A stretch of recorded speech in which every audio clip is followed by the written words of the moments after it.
मणिपुर में बीजेपी लगातार दूसरी बार अपनी सरकार बनाने जा रही है। बीजेपी ने बहुमत हासिल किया है और उसे अन्य दलों का समर्थन की भी अब जरूरत नहीं है। प्रदेश में बीजेपी का अलग मुख्यमंत्री कौन होगा, इसको लेकर अभी भी पेच फंसा हुआ है। इसी पर देखिए ये खास रिपोर्ट।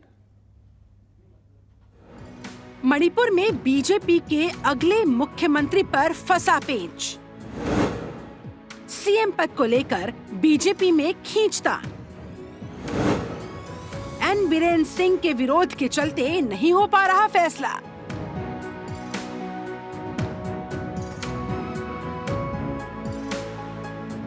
मणिपुर में विधानसभा चुनाव 2022 खत्म हो गए और उनके परिणाम भी आ चुके हैं।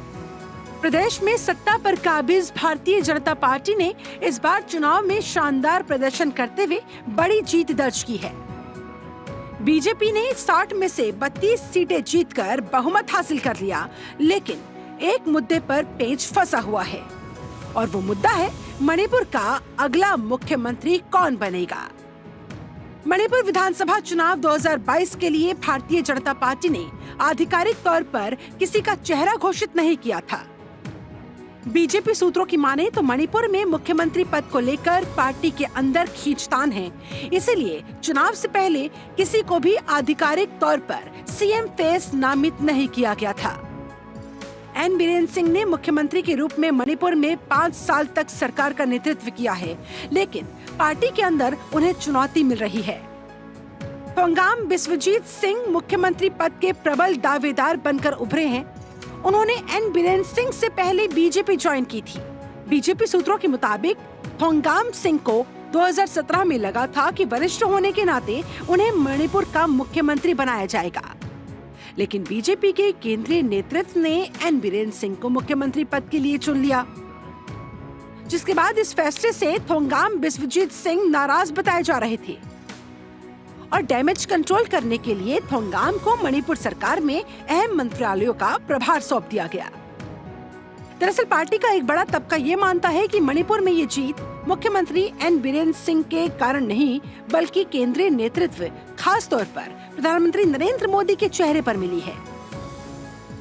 बड़ी संख्या में जीते हुए विधायक मुख्यमंत्री एन बीरेन सिंह से नाराज बताए जाते हैं। मणिपुर में पार्टी और संघ का एक बड़ा धड़ा बिस्वजीत सिंह को नया मुख्यमंत्री बनाने के लिए पार्टी नेतृत्व से आग्रह कर रहा है। बिस्वजीत भाजपा के अकेले ऐसे विधायक हैं जो लगातार तीसरी बार चुनाव जीते हैं। उन्होंने मणिपुर में पिछली कांग्रेस की इबोबी सिंह सरकार के खिलाफ एक लंबी लड़ाई लड़ी। कांग्रेसी सरकार के खिलाफ भ्रष्टाचार की लड़ाई लड़ने के दौरान उन्हें जेल भी जाना पड़ा था। पिछली सरकार में मंत्री रहते हुए उनके विभागों में किए गए काम के कारण भी उन्हें मुख्यमंत्री पद के लिए एक सशक्त दावेदार के तौर पर देखा जा रहा है।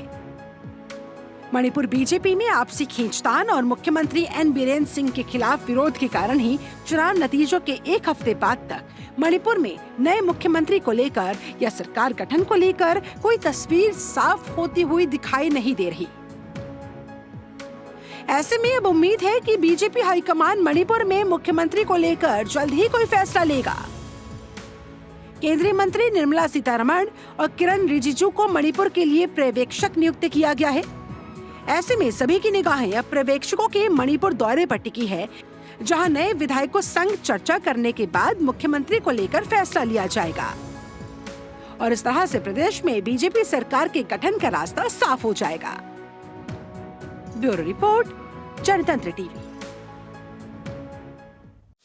खबरों के निष्पक्ष विश्लेषण के लिए सब्सक्राइब करें Jantantra TV and press the bell icon. Never miss any update.